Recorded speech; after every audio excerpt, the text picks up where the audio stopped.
कैसे हम भूले अपने साहब की कहानी, कैसे हम भूले अपने साहब की कहानी। खाने को खाना ना था, पीने को पानी, खाने को खाना ना था, पीने को पानी। साहब जी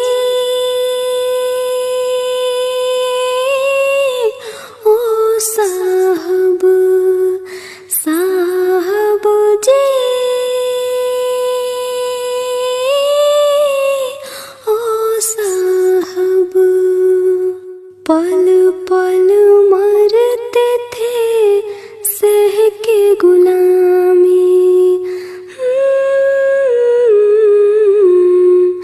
पल पल मरते थे सह के गुलामी। चैन से सोने नहीं देते मनवादी, जब से मेरे साहब आए मिले सबको राह, जब से